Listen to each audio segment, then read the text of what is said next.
Howdy, everybody. Welcome to another show. Got maybe a quick one tonight. This one is a little bit different. I'm not covering Darth tonight, or maybe I will. I don't know. Maybe I will go over a Darth Dawkins vid, a short one. There was a short one from uh, Time Rabbit that I kind of missed covering. But this one I thought I would cover kind of quick. This one just dropped today.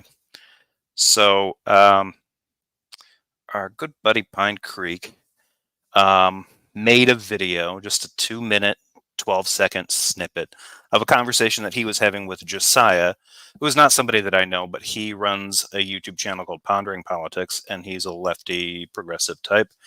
And then Paul P.F. Young there is a centrist, which I'm pretty sure he's American. So if you say you're centrist and you are an American, that just means right wing. Doug, I've seen Doug take the ideology test, and he's sort of like an American centrist. He's kind of in the, I don't know, like a Clintonian Democrat kind of thing. Anyway, as he's engaged in more of these kinds of conversations on some hot button political issues, one of them being immigration, which is an absolutely ridiculous conversation that the country is not even really bothering to have. It's just a lot of hyperventilating from all sorts of different areas, instead of actually talking about what we would actually need to deal with immigration, which is lots of money, a big administration to handle the influx of people, which conservatives don't want, because then that would be conceding that government can do something. And then the angrier people that seem to be bringing up seem to be kind of implying that maybe they just want to see an end to asylum seeking, which would be a significant change in American laws, and would also be probably pretty chaotic. Anyway, so to put this in context, that's really the only context that's here. I don't know the broader, but I'm sure this came from, because usually Doug makes these short videos out of his longer his live hangout videos, which are usually between 2 and 4 hours long. So at some point, these guys had this conversation, and he decided to do this, and he's playing around with a conservative, torches woke progressive on immigration. He didn't really. He just kind of presents a hypothetical here that I think is remarkably oversimplified. And he, even as oversimplified as it is, there's actually a moment in this really quickly where Doug presents it and then immediately has to start adding to the hypothetical to try to get this Jessiah guy to go where he wants. So I'm going to launch this here real quick, and then we'll get into it. Thanks to everybody that's here live right now. JL Warren's here from Bridge the Divide. Good to see you. Spooky is here. Always good to see you. Alex Baptista. Scott Duke. Good to see you as well. Sounds like an interesting... well, I hope it is. Jay is here. Good to see you, Jay. Doug's argument for immigrant quality control. That's kind of what it boils down to. Yeah, it's not great. It's not great. And that's not like a TLDR, by the way. Do watch to the end. Fenton is here. Fenton, I just watched and commented on this one. I am going to go over the comments, because I put a comment in there and Doug responded to it, and so did a couple of his fans. Doug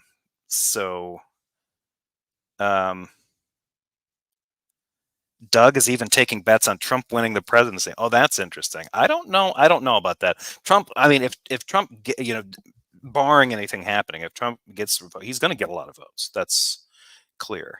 He will get a lot of votes. I don't know if he's going to win, though, because there is a significant portion of independents that have soured on him.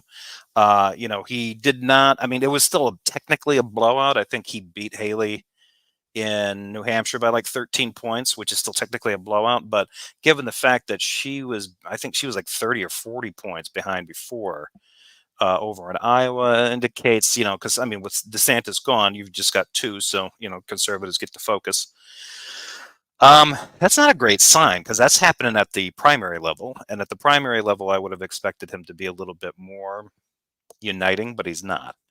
So anyway, I don't want to get into that too much. It'll be one of these things. Nikki Haley will be with us for a while, because she has no incentive to drop out. She could literally kind of pause the campaign, wait and see how this court stuff works out. She might be the only one in the running by the time things are done.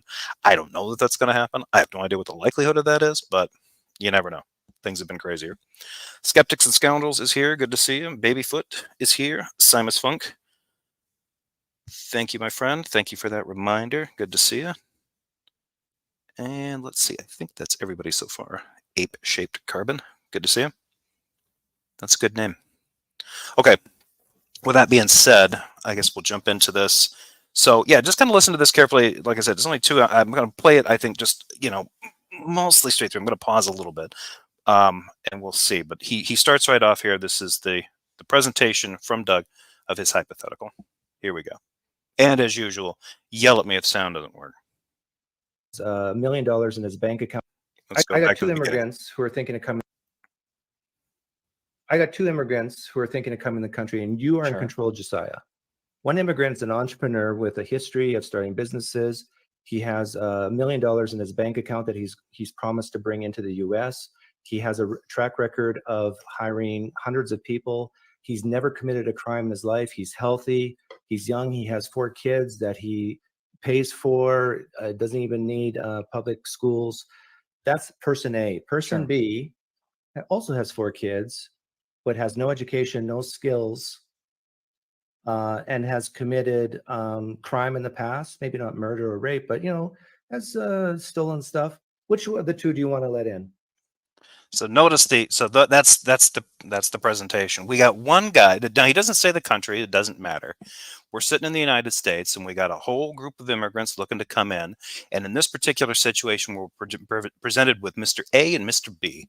Mr. A has got $1 million minimum in his bank account, has a history of starting businesses in whatever country he's from, has hired people. So I'm guessing Doug is all about the job creator kind of thing. He's got 4 kids, but that's not going to matter because he can bring those kids right over, and he's going to put them right in top-notch private schools. So no burden on the public education system at all. I wonder how that guy's going to deal with the waiting lists that are on some of those private schools because their infrastructure is not great. Anyway, and then Mr. B also has 4 kids. But this guy has, according to Doug, no education / no skills.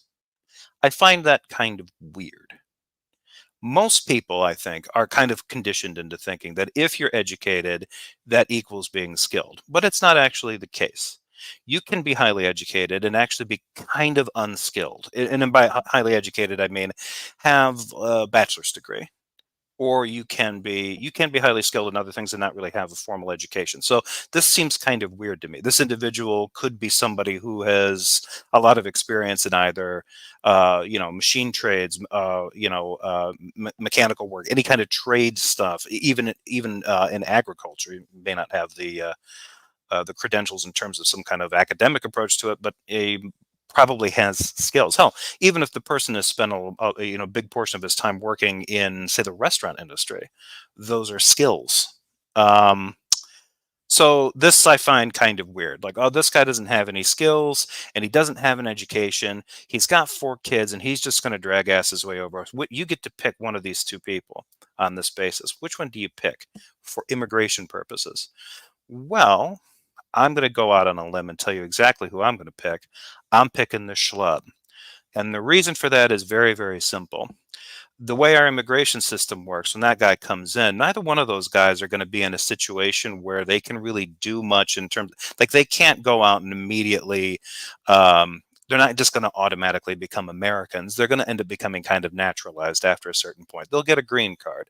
And when they get that, they do not get to get any benefits. This guy doesn't get to roll on in here and get himself and his kids put on food stamps. That doesn't usually work that way. Now, in some states, he might be able to get certain kinds of limited aid for his kids, depending on what his income is or what his situation is.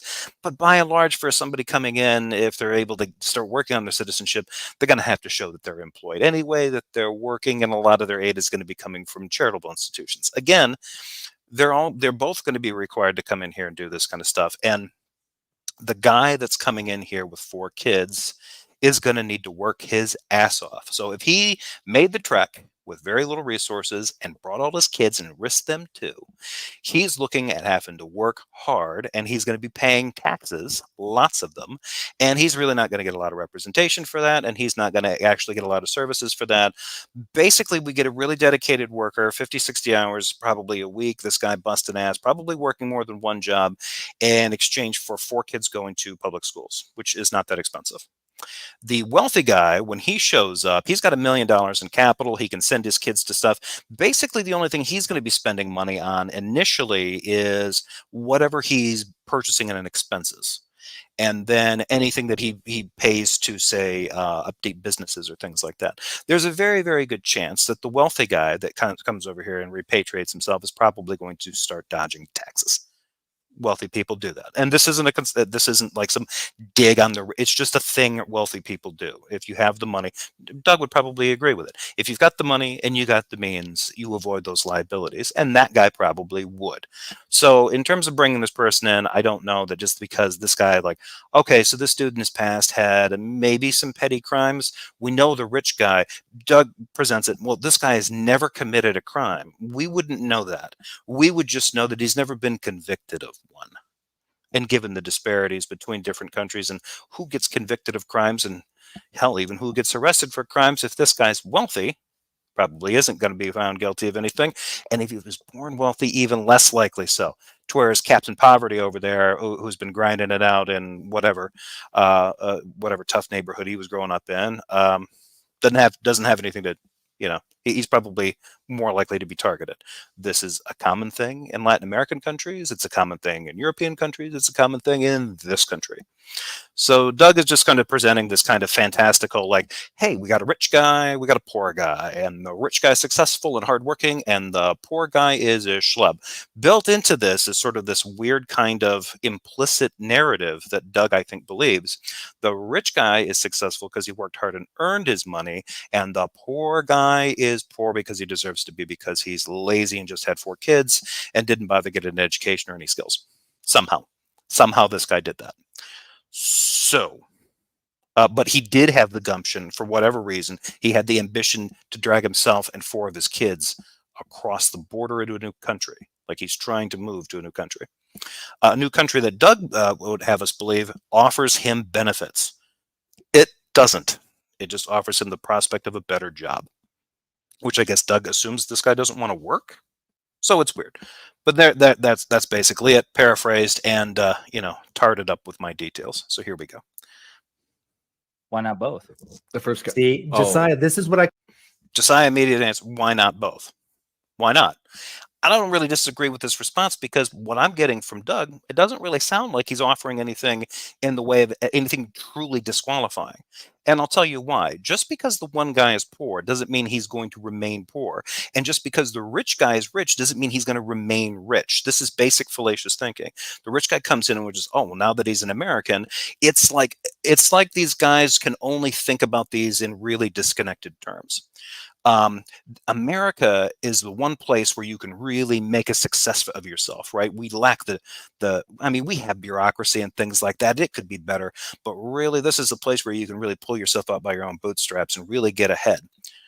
But apparently this poor dude is too lazy to make that American dream happen, even in this country, or America just isn't that good about that. So I don't know if this is realistic or just like a breakdown of the fantasy.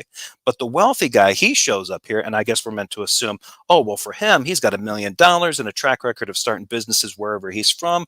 Well, I mean, he's the fire and America's the gasoline on that flame. So he's just going to boom, superstar, blow up like a comet in the night sky. Like, why do you think that's going to happen? Also, let's put it this way. What if the guy with all the money, we might as well, it's a hypothetical. The guy coming in ends up wanting to work a small business. He ends up taking over a business of a distant relative. He ends up turning it into a success. He ends up becoming a corporate giant of his own kind in a region of the country within 15, 20 years. Job creator, against all odds, pulls himself up by his bootstraps, so to speak. We know the metaphor doesn't work, but anyway. The other guy that's got $1 million and a history of job creation is an attorney, part-time sicario for a Mexican cartel, let's say. Oops. but we let him in because he had lots of money and he didn't. He's got all his teeth and he looks great on paper. Everything looks fine. No criminal background or anything, and his kids are going to go to private schools. This is the kind of person we want in here. We want to like. Doug is presenting the idea of like what we want to do is gentrify the immigration process because that will somehow make it better. Because what Doug doesn't want are the great unwashed masses coming over here and actually making things better for themselves. Because I think that Doug doesn't think that's possible, either because they're poor and they deserve to remain so, or because America really just doesn't work that way. Which that part, it doesn't really kind of work that way. But that doesn't mean people can't be a success despite humble beginnings. So. I call feel sorry forism. This is your compassion is blinding you. Well, I don't even know how he's jumping to this conclusion. Josiah's like, why can't both come in? And Doug leaps to the conclusion that Josiah is blinded by quote unquote feel sorry forism. It's just too much compassion. Josiah can't make a distinction between the two candidates. He can. Doug's brain. You can only pick one, right? And he's like, why not both? Well, that's just an overabundance of compassion, Josiah. You need to get on board with this goofy hypothetical. Behold how this changes. I just see no obligation to exclude one for the sake of the other. See, but this is the thing. Why would you let someone in the country who would be? Do you believe that some people are burdens and some people are blessings to society? On just as a bit, like intrinsically so. I think most people over the course of their life go from spend a bit of time being both. It just depends on their circumstances. I mean, it does depend on some of the decisions that they make, obviously, but certain circumstances can happen to change a person's position from being a quote blessing to a burden, or vice versa. What's interesting is that he believes that the blessing guy, the wealthy guy, will remain a blessing, and the burden guy, the guy with less resources who comes in, will continue to just be a burden because that's what they've done. So his hypothetical is grounded on two fallacies for these guys. Oh, the one that's successful will stay successful, especially in America. Oh, the one that's been a failure and got a bad track record. Yeah, no, we can't afford him. We don't have the resources to prop him up. And hell, even if we did provide him with the resources, you know what he'd probably do? He'd probably just lay back in the cut, collecting his checks, getting his welfare, even though he can't. I would say morally, yes, but I also feel that way about citizens here too. So there are already citizens of the United States. Some are burdens and some are blessings. But I'm asking you, why would you willingly bring in more burdens? Well, I don't know that that's necessarily the case. Yeah, now he's kind of strong. Like, why would you want to bring in the burden guy? And he's like, I don't know that we're bringing in a burden. And he doesn't. We don't know that. They're like, well, that guy's got he's got a history and he's got 4 kids that are going to need resources. I got news for you. There's no guarantee that if the rich guy comes in here like, oh yeah, I've got money, I can afford to put my kids through private school. That doesn't mean they're not going into public school. I mean, it just doesn't. He could end up in a part of the country and like, yep, my kids are going to the best private school. Waitlisted. No, your kid's going to have to wait until next year. In the meantime, they're going to public school. Oops. I guess that guy's kids turned out to be more of a burden than we bargained for. Get rid of them. Get rid of them. He didn't have that stuff lined up in advance.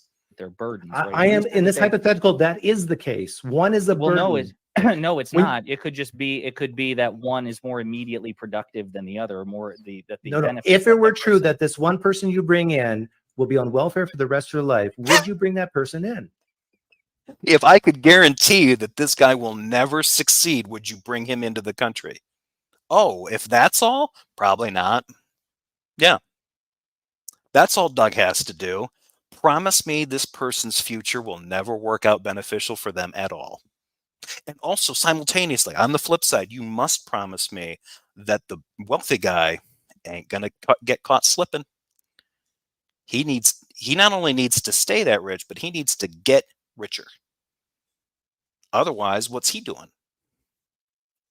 He's a job creator where he's from. The other thing I think is weird about this too is that a lot of conservatives are like, well, America's the best country for success.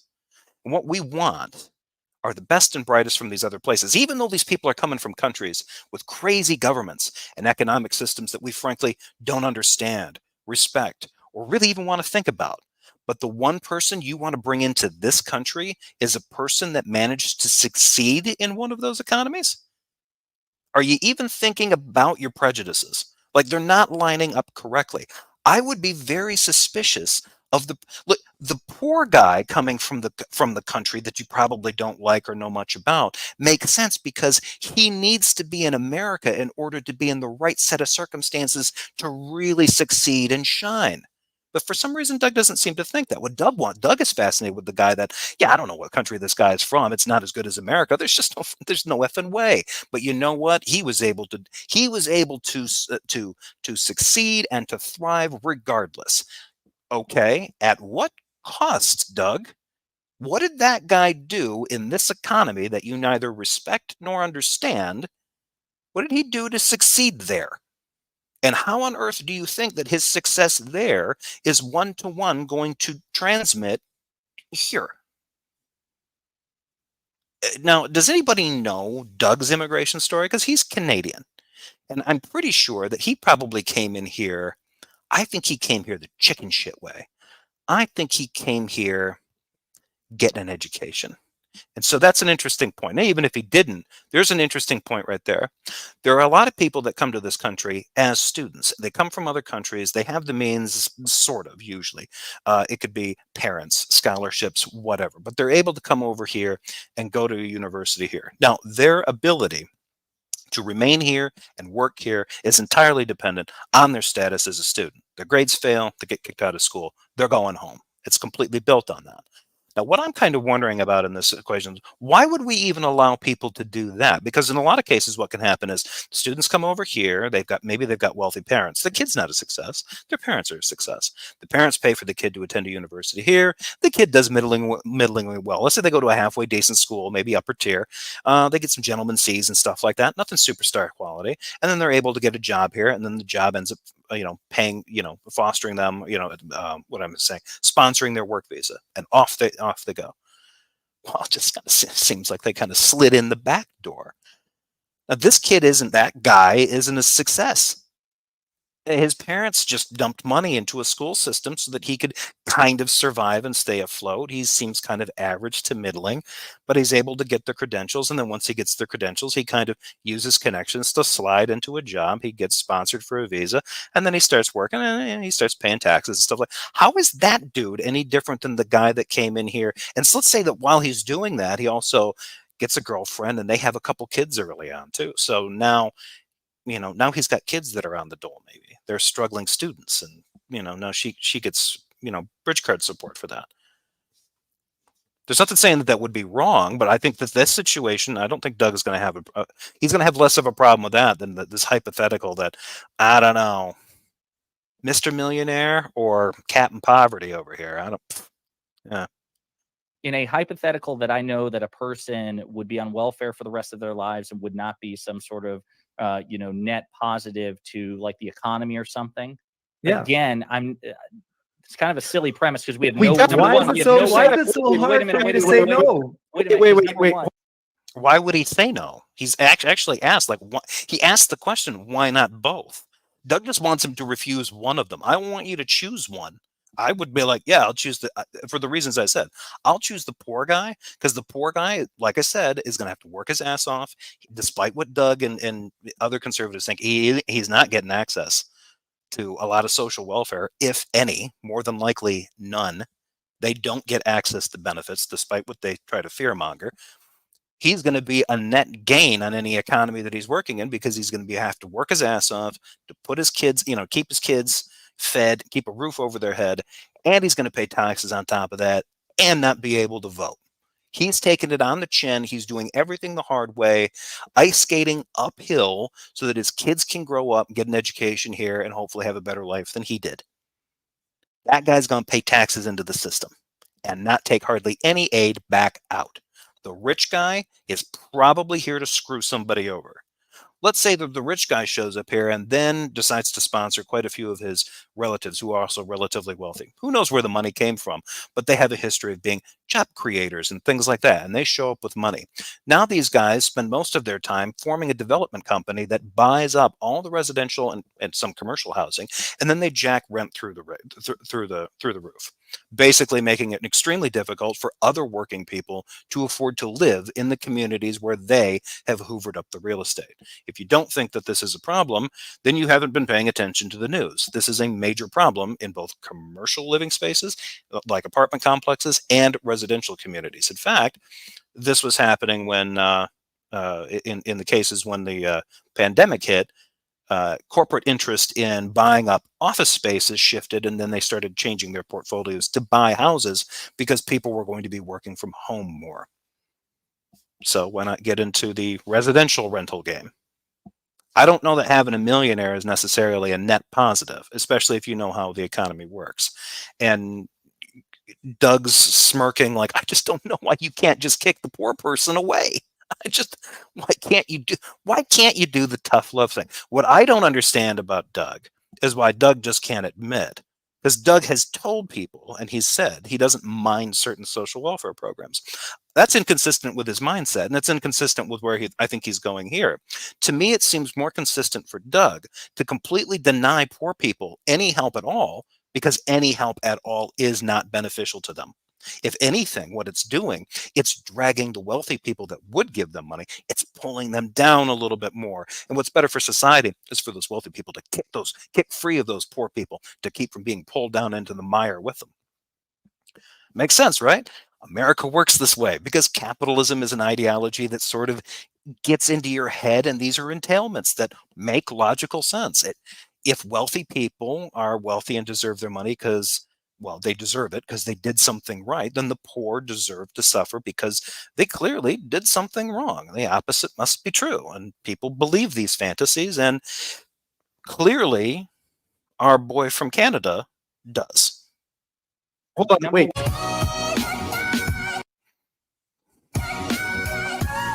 It's kind of a silly premise because we have no. Why is it so hard for me to say no? Wait. Hold on, wait. So that was it. That was it.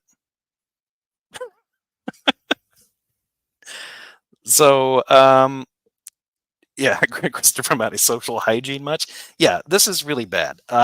Most of this kind of stuff when it comes to immigration, I mean, everything from conservatives talking about it being it's an invasion. It isn't. It's a border problem. Sure, but that's not the biggest issue.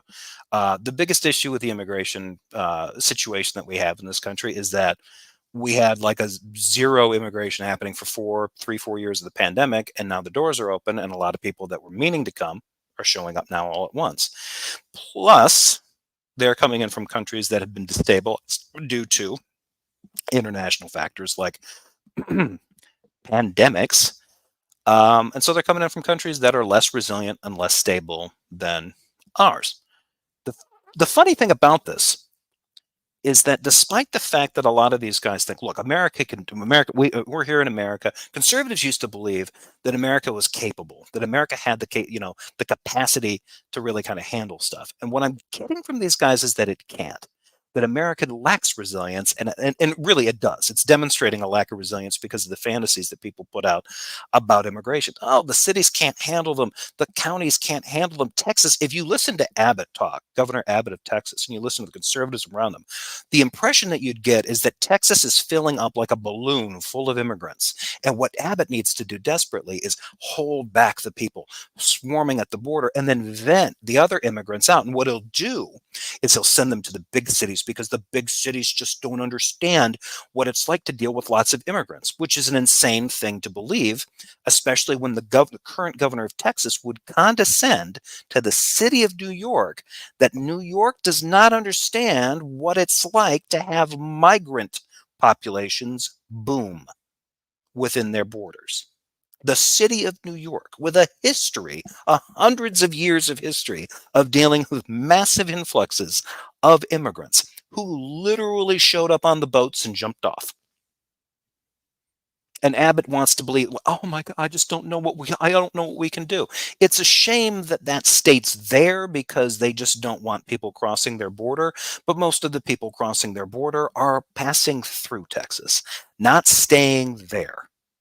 There's no reason to stay in Texas. It's just too damn hot, and the governor is a piece of shit. So there's that. I'll remove that.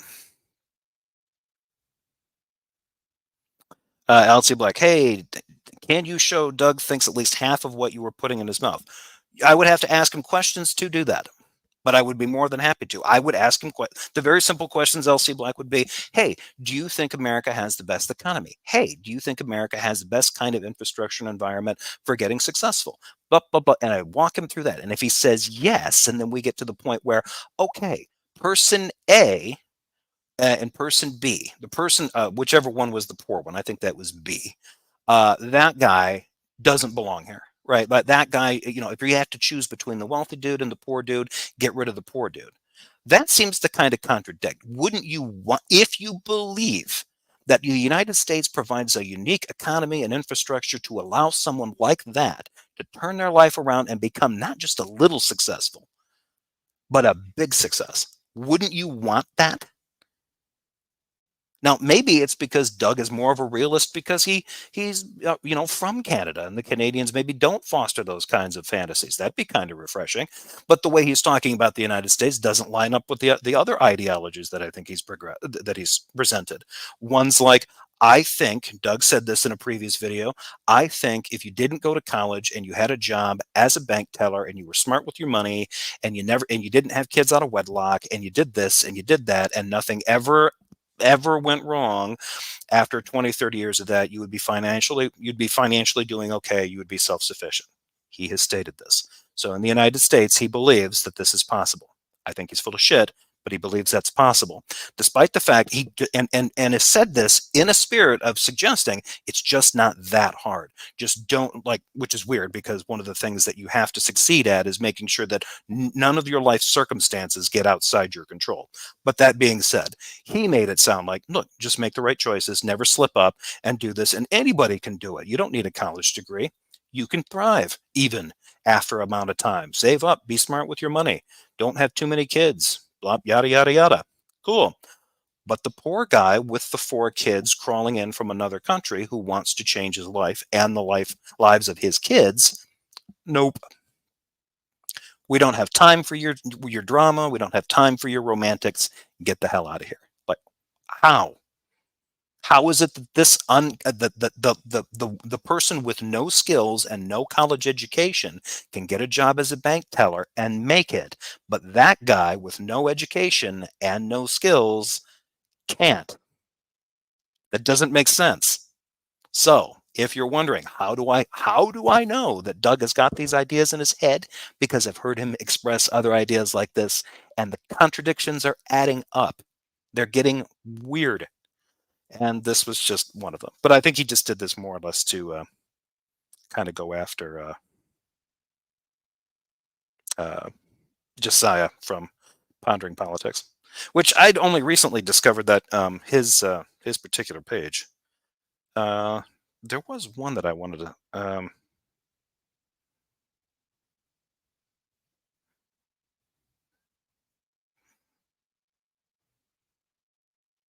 There was one on here that he had posted that I thought was absolutely odd.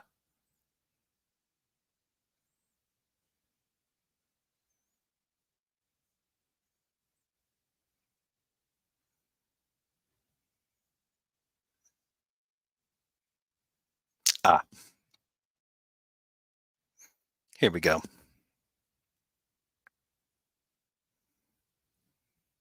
Let's cover this one too. Giving his victory speech. We will keep an eye on that as it happens. We will let you know if there's any news made in that speech, if there's anything noteworthy, something substantive and important. The reason I'm saying this is, of course, there is a reason that we and other news organizations have generally stopped giving an unfiltered live platform to remarks by former presidents. You know what? It might not be sharing out the.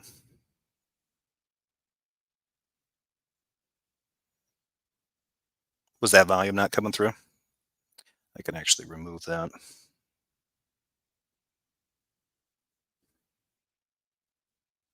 me try this again to make sure that comes back.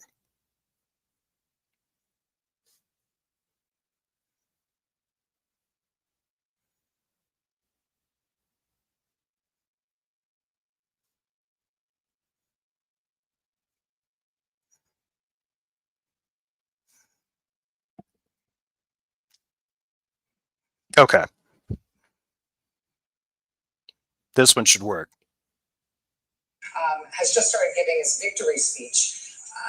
We will keep an eye on that as it happens. We will let you know if there's any news made in that speech, if there's anything noteworthy, something substantive and important. The reason I'm saying this is, of course, there is a reason that we and other news organizations have generally stopped giving an unfiltered live platform to remarks by former President Trump. It is not out of spite. It is not a decision that we relish. It is a decision that we regularly revisit. And honestly, earnestly, it is not an easy decision, but there is a cost to us as a news organization of knowingly broadcasting untrue things. That is a fundamental truth of our business and who we are. And so his remarks tonight will not air here live. We will monitor them and let you know about any news that he makes. A little bird has told me. How shall I put this? So it seems Doug has an issue with the fact that MSNBC won't cover Trump live because Trump lies. That's the end of it. I don't know if Doug is this big of a snowflake that he can't acknowledge that Trump lies a shitload, or what he really wants is like, look, I don't care that he lies. What I want you to do as the media is to present this guy.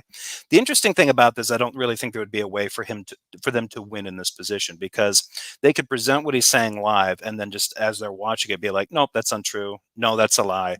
No, that's a lie. No, that's not true. No, that's not true. They'd just be talking over him the entire time. So it wouldn't really do them any good. I think the idea that they don't play him live, it's up to them if they want to do that or not. I think playing a politician's comments, especially comments like Trump makes, are a little bit dicey, given that people have gotten sued for things involved around Trump's actions, say like January 6th, and accusations about election fraud and Dominion voting machines and stuff. There's real corporate liability that's happened there. All MSNBC has to do is kind of look at what happened over at Fox News. And that obviously wasn't because Fox News just played Trump stuff. But at the same time, after the settlement of their suit with Dominion voting, they were a little bit more circumspect about the claims made by certain people on their shows. They got a lot more cautious about that. So this isn't so much like Pine Creek thinks they're filtering for this so that I don't get bewildered by their lies. I think that's actually probably a good thing. It would be great if we lived in a country where the majority of people maybe looked at Trump and realized that only about 15 to 20% of what he's saying is, I'm not going to say accurate, because I don't even think it's that high in terms of accuracy, but isn't a blatant lie. The rest of it, I think, is just so much about him patting himself on the back and exaggeration that he's lying. And then there's all the times when he tells basic lies that get people into trouble or get hurt or have them, puts them in a position where they have to plead guilty, testify against him, which is currently ongoing now. Delicately. You have a regurgitative reaction to Miss Truden. Who told you that? Is it true? Yes. Oh. It's something I've had since I was a kid. It's a physical thing that just the thought of lying, yeah, it makes me puke. This is a good point, Jay. I kind of wondered about this too. I'm not getting why he used this part from Knives Out. The character throwing up is when she lies, not when she hears lies. Yes. Yeah. So I'm not exactly sure either. Like, yeah, if he had to be protected because every time I hear Trump, every time I hear a liar, it makes me throw up. So obviously Trump would basically be like, some kind of rapid fire Ipecac, machine. And yeah, thank you, Maya, for mentioning that. Fox stopped airing Trump and Lindell live due to their lawsuits. Yeah. Leave it to someone like Doug to mock an organization for not wanting to get sued. Yeah. And which is, again, when Maddow says in the thing, like, hey, this is something that we revisit from time to time, that tells me that like revisit is sometimes we ask our lawyers what we're allowed to play, and our lawyers are like, don't you dare. Do you like your salary? Because we're not going to be able to afford it when we get sued into oblivion. So just don't show him live. wait until it's done and then play clips afterward, and have somebody there to like point out the 9,000 lies he tells in a speech. Really? What is going on? Right? Like it's past if you're divided politically. Even you have to admit, even if you're like, I don't care as long as it's not you know who. Yeah, yeah. That was like a demonic, like. So Jim Brewer is one of the worst hacks in comedy going. And this is not a good sign. I'm not sure why almost half of this video is dedicated to like his tortured stand-up, other than to illustrate like, well, Jim Brewer's got a good take here on how weird people get with the Trump derangement syndrome. The devil came out and just everyone, we're gonna make people hate Donald Trump. Hate. Get him. I hate Donald Trump. White supremacist.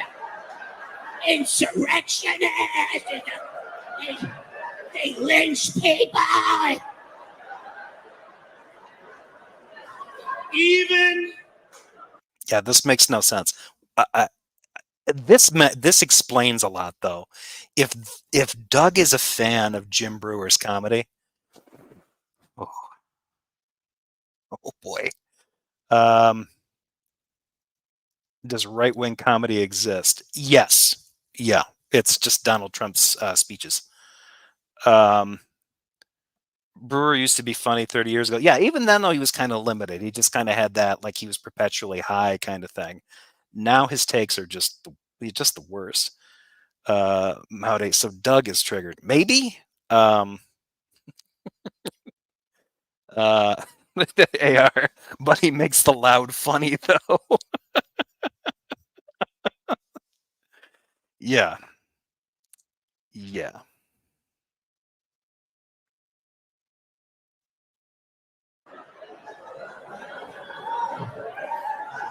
I'm not gonna blame you because I saw the news channels. I saw them saying he's racist, he's sexist. You would just wake up to pee in the middle of the night. He hates Mexicans. He says they're rapists, and he hates. That, I mean, he's got a little bit of a point there because it was inaccurate. They're like Donald Trump hates all Mexicans. Like, no, he just hates the ones that are trying to come here. The ones that are here, I guess he was okay with. He thought that any of the individuals that are trying to come here, that the Mexican government was sending their criminals over here. It was a crazier claim than even the media gave him credit for. And I don't know why conservatives don't just take the win on this and shut the hell up. Because the actual claim that Trump made is beyond crazier than just, oh, he thinks that all Mexicans are criminals and rapists. He didn't actually say that. That's not what he said. He said that Mexico was sending their worst and then itemized the types that the Mexican government was sending over, apparently to weaken the country from within. That was a much worse claim to make. And then on top of that, in order to believe that, you'd have to believe that there's something about Mexico that where the government realizes that it just has this stockpile of all of these like hardened and successful criminals that they can just ship over. All of these ones coming over, they're all just the dregs of society, and Mexico's pushing them out. Like, yeah, okay, that part's racist. Any of these guys doing that, and Jim Brewer's kind of doing this thing too. Like, it doesn't bother me what Trump says, but the media like is putting out this message that I need to be super offended by what he says. Like, they're trying to say that he's racist and he's xenophobic and he's sexist. Like, he is. If these guys are the hardcore, no nonsense, speak truth to power types they pretend to be, saying that Donald Trump is a misogynist and a sexist and a xenophobe and a little bit of a racist should not be a problem. That should be an easy lift. And if they really are the types that they say, this is why I always say people who try to like come off as being no nonsense are usually just full of shit. And these guys are. They really are, because you should be able to just own it. Own the fact that he's a big dumb redneck, with money. He's white trash. He's even described himself as that. The big difference that Trump felt that between white trash and him was just the amount of money that he had. I mean, he's basically just a bubba. And, these guys should just be like, oh, okay, yeah, no. Yeah, he doesn't he ain't woke in the sense that he is just pig ignorant about almost, damn near everything. It's black people! Right. No one would have an impression of Donald Trump as any of those things if the media hadn't done it. Thumbs up, Jim Brewer. Greatest comedy mind ever. Stupid.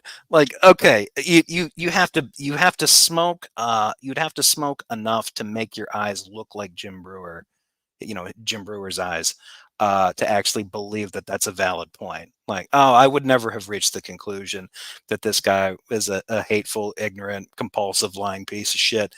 I never would have reached that conclusion unless the media hadn't told me about it. Okay. So yeah, I think that's good enough for there. I did do this one thing here. I kind of wanted to show this before getting back onto the original topic. Let's see.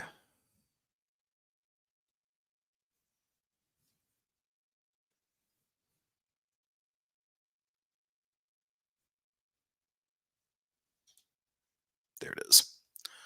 All right. So here are some comments in here that happened. So I posted mine, which you can see up above, and then some responses. There've probably been some more. I wrote my comment here, and I basically just, that hypothetical is absurd.